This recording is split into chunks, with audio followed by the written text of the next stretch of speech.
प्राकृतिक भूगोलाची व्याप्ती, scope of physical geography, हा मुद्दा अतिशय महत्वाचा आहे.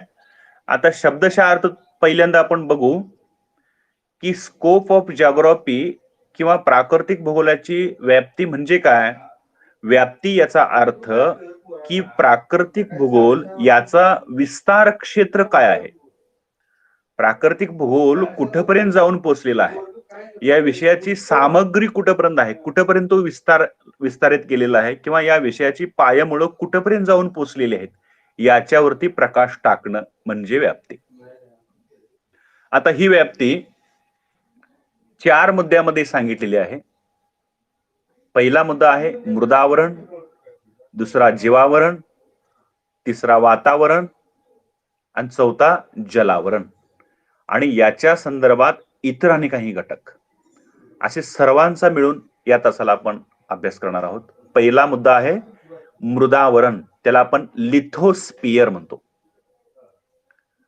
तर ह्या लिथोस्फियर किंवा मृदावरणामध्ये कोणत्या घटकांचा अभ्यास व्याप्ती म्हणून आपण करायचा आहे आपल्याला, की पृथ्वीची उत्पत्ती कशी झाली, पृथ्वीचं कवच, पृथ्वीचं वय, पृथ्वीचं अंतरंग, खंड, महासागर, त्यांची उत्पत्ती, त्यांची उत्क्रांती, त्यांचं वितरण कशी झालेलं आहे, भूपृष्ठामध्ये कोणत्या हालचाली आहेत, कोणत्या मोमेंट आहेत, कोणत्या शक्ती आहेत, त्याच्यामध्ये मग अंतर्गत शक्ती असेल, बहिर्गत शक्ती असेल, अंतर्गत शक्तींच्या मध्ये मग भूकंप असेल, ज्वालामुखी असेल, बहिर्गत शक्तींच्या मध्ये नदी, वारा, कार्य, भूमी स्वरूपे, त्याच्यानंतर हवा, हवामान, हे सर्व बहिर्गत शक्तींच्या मध्ये, म्हणजे भूपृष्ठाच्या आतमध्ये काय दडलेलं आहे आणि भूपृष्ठाच्या बाहेरच्या शक्ती कोणत्या आहेत, या सबंध घटकांचा अभ्यास मृदावरणामध्ये म्हणजेच लिथोस्फियर या शीर्षकाखाली आपण करतो.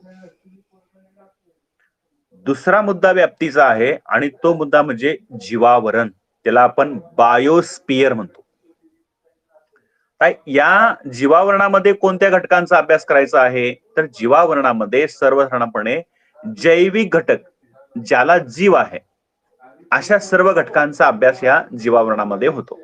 सर्वसाधारणपणे प्राणी असतील, वनस्पती असेल, या प्राण्यांची आणि वनस्पतीची निर्मिती असेल, त्यांची वाढ असेल, आणि जगामध्ये त्याचं वितरण कसं झालेलं आहे याचा अभ्यास असेल.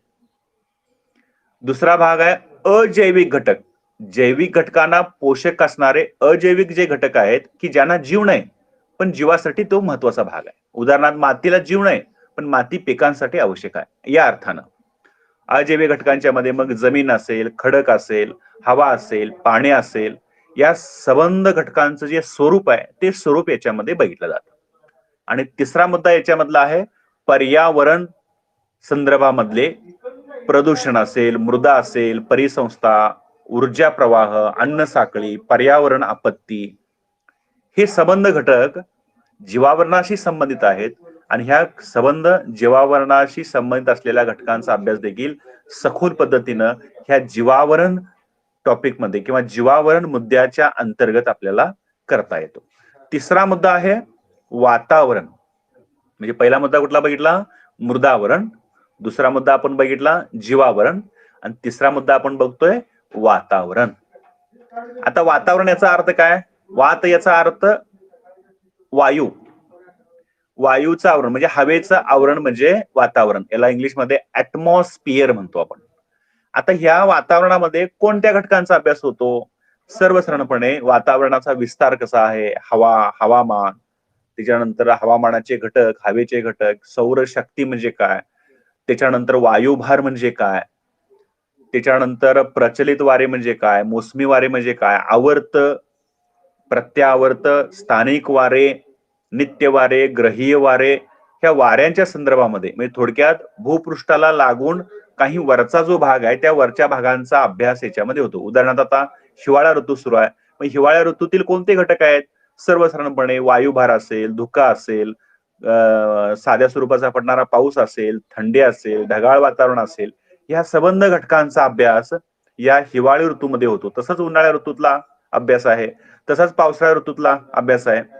म्हणजे भूपृष्ठाला लागून जसं आपण वर जाऊ तसतसं काही उंचीपर्यंत ह्या वातावरणाचा, हवेचा, हवामानाचा भाग आपल्याला घटकांचा जाणवतो. त्या सबंध घटकांचा अभ्यास ह्या वातावरण शीर्षका अंतर्गत केला जातो. हीच त्या वातावरणाची व्याप्ती म्हणून ओळखली जाते. चौथा मुद्दा आहे तो म्हणजे जलावरण, म्हणजे पाण्याचं आवरण. त्याला इंग्लिशमध्ये शब्द आहे हायड्रोस्पियर. कोणता शब्द आहे? हायड्रोस्पियर. आता ह्या जलावरणामध्ये कोणत्या घटकांचा अभ्यास करायचा आहे? तर या जलावरणामध्ये समुद्र व महासागर, त्या समुद्राच्या आणि महासागराची निर्मिती असेल, वितरण असेल, सागर, त्याची तळरचना असेल सागराची, सागरी गुणधर्म असतील, सागरी हालचाली असतील, सागरी लाटा असेल, भरती असेल, ओहोटी असेल, सागरी खनिजे असेल, महासागराचा भविष्यातील अन्न म्हणून कसा वापर होणार आहे याच्यावरती काही मुद्दे असतील, किंवा सागरी संपत्ती असेल, त्याचं महत्व असेल, अशा अनेक घटकांचा अभ्यास होतो. याचबरोबर सागरातील क्षारता असेल, सागरातील प्रवाह असेल, सागरातील तापमान असेल, अशी समुद्राविषयी किंवा सागराविषयी, सागरामध्ये काय दडलेलं आहे, जलचर प्राणी आहे, वनस्पती आहेत, या सबंध घटकांचा अभ्यास जलावरणामध्ये होतो. म्हणजे पाण्याचा वापर अगदी लाटेपासून समुद्राच्या ते आतमध्ये समुद्राच्या खोलवरती वेगवेगळ्या ज्या जमीन आहेत, पर्वत आहेत, पठार आहेत, मैदान आहेत, समुद्रबुड जमीन आहे, प्लवंग आहे, मासे आहेत, अशा अनेक वनस्पती, काही वनौषधी आहेत. ह्या सबंध घटकांचा अभ्यास ह्या जलावरणाच्या शीर्षकामध्ये नियमितपणाने होताना आपल्याला पाहायला मिळतो. त्याच्यानंतर पुढचा जो मुद्दा आहे, तो पुढचा मुद्दा म्हणजे भूगोल स्वरूपांचा अभ्यास. म्हणजे भूगोलामध्ये जे अनेक घटक आहेत त्या घटकांचा स्वरूपाचा अभ्यास. म्हणजे उदाहरणार्थ भूगोलाचं स्वरूप हे निरीक्षणात्मक स्वरूप होतं. पहिल्यांदा काही घटक पाहायचे आणि पाहून त्याचं वर्णन केलं जायचं, म्हणून त्याला वर्णनात्मक स्वरूप प्राप्त झालं, निरीक्षणात्मक प्राप्त झालं. त्याच्यानंतर वर्णनात्मक स्वरूप, कार्यकारण भावात्मक स्वरूप, म्हणजे हे का घडतं, कसं घडतं, याला कोणते घटक अवलंबून कारणीभूत आहेत, या संदर्भातला अभ्यास असेल. त्याच्यानंतर बहुविषयात्मक स्वरूप, प्राकृतिक भूगोलाचं जे स्वरूप आहे ते बहुविषयात्मक असं आहे. म्हणजे हा घटक, हा विषय सर्व घटकांच्या वरती, सर्व विषयांच्या वरती प्रकाश टाकतो किंवा प्रभाव पडत असतो. त्यामुळं त्याचं बहुविषयात्मक, सार्वत्रिक, संयुक्तिक त्याचं काही स्वरूप असेल, त्या स्वरूपाचा अभ्यास या व्याप्तीमध्ये होतो. त्याचबरोबर विशेषीकरणात्मक स्वरूपाचा अभ्यास देखील याच्यामध्ये होताना आपल्याला दिसतो. विशेषीकरणाचं स्वरूप म्हणजे काय? प्राकृतिक भूगोलातील वेगवेगळे घटक हे सेपरेट काढायचे आणि प्रत्येक घटकाचा एक हळूहळू प्राथमिक स्वरूपाचा, विशेषीकरणात्मक स्वरूपाचा त्याचा अभ्यास करायचा. म्हणजे उदाहरणार्थ अनेक नैसर्गिक घटकांच्या मध्ये पाऊस हा घटक बाजूला काढला तर त्या पावसावरती डिटेलमध्ये अभ्यास करायचा, वैज्ञानिक पद्धतीनं, संशोधनात्मक पद्धतीनं तो अभ्यास करायचा. त्याचबरोबर त्याच्यानंतर शाखांचा अभ्यास. प्राकृतिक भूगोलाच्या ज्या विविध शाखा आहेत, म्हणजे प्राकृतिक भूगोलाच्या शाखांच्या आपण भाग बघायला गेलो तर त्याच्या अनेक शाखा आहेत. त्या शाखेचा भाग आपण पुढे बघणार आहोत. सर्वसाधारणपणे भूगोलाच्या दोन शाखा पडतात, एक प्राकृतिक भूगोल आणि दोन मानवी भूगोल. मानवी भूगोलाच्या अनेक शाखा आहेत, प्राकृतिक भूगोलाच्या पुन्हा अनेक शाखा आहेत. त्या शाखेवरती पुन्हा आपण डिटेलमध्ये एक वेगळा तास घ्यावा लागेल. पुढचा तास आपला तो शाखेवरतीच असेल. या सबंध शाखांचा अभ्यास देखील ह्या व्याप्तीमध्ये होताना आपल्याला दिसतो. त्याचबरोबर इतर शास्त्रांशी प्राकृतिक भूगोलाचा असणारा जो संबंध आहे, त्या संबंधांचा अभ्यास देखील ह्या व्याप्तीमध्ये होतो. उदाहरणार्थ इतिहास आहे, राज्यशास्त्र आहे, समाजशास्त्र आहे, अर्थशास्त्र आहे.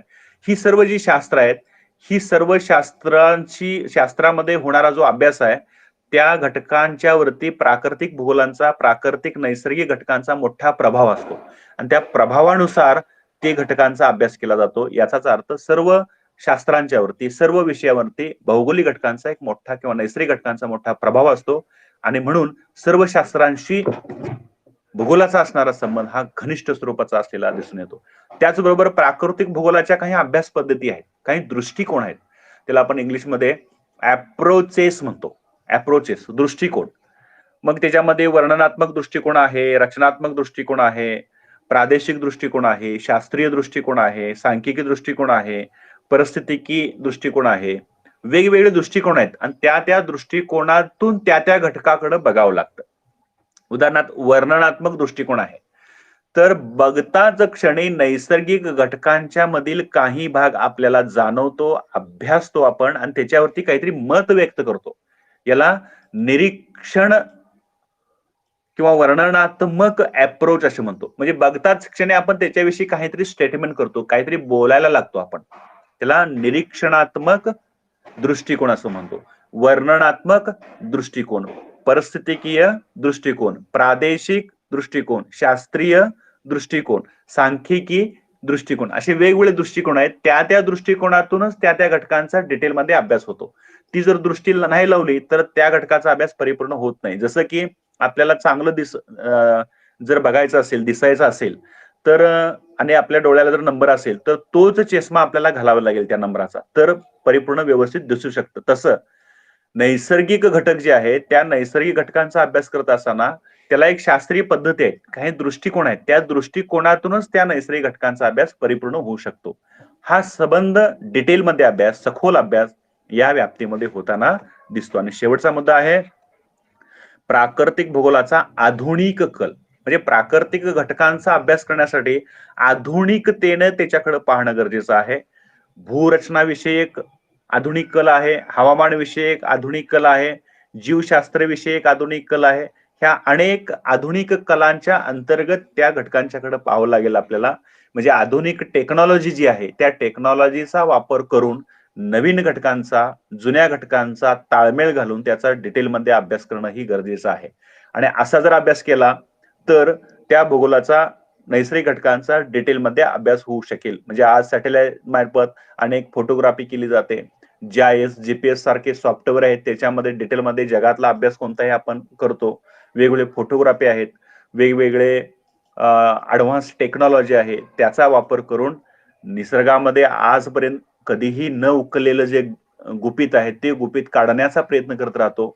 आणि तो अभ्यास जो आहे तो ह्या आधुनिक कलामध्ये येतो. म्हणजे आधुनिक इन्स्ट्रुमेंट आणि आधुनिक टेक्नॉलॉजीचा वापर करून तुम्ही त्या भूगोलाचा कसा अभ्यास करताय याच्यावरती प्रकाश टाकणं म्हणजेच भूगोलाची व्याप्ती. थोडक्यात आजच्या तासाला आपण भूगोलाच्या व्याप्तीमध्ये मृदावरण, जीवावरण, वातावरण, जलावरण, त्याचबरोबर इतर शास्त्राशी असणारा भूगोलाच्या स्वरूपांचा अभ्यास, शाखेंचा अभ्यास, इतर शास्त्रांशी असणारा जो संबंध आहे त्याचा अभ्यास, वेगवेगळ्या अभ्यास पद्धती भूगोलामधल्या, इतकेच नव्हे तर आधुनिक कल, इथपर्यंत हा संबंध भाग आपण बघितलेला आहे. व्याप्तीच्या संदर्भामध्ये तुम्हाला काही शंका असतील या तासामध्ये तर त्या शंका तुम्ही विचारू शकता. सूरज, नीता, किरण, कुणाल, काय शंका असेल तर तुम्ही विचारू शकता. सूरज, काय शंका आहेत का?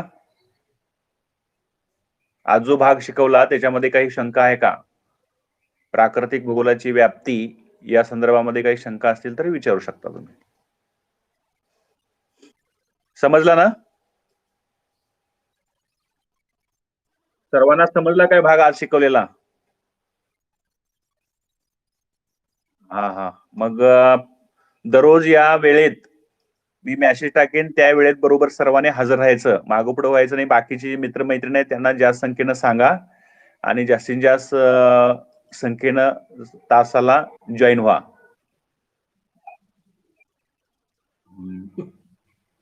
हॅलो, हा, सर्वांना सांगा, मग आजचा तास आपण थांबवूया. हा, हो.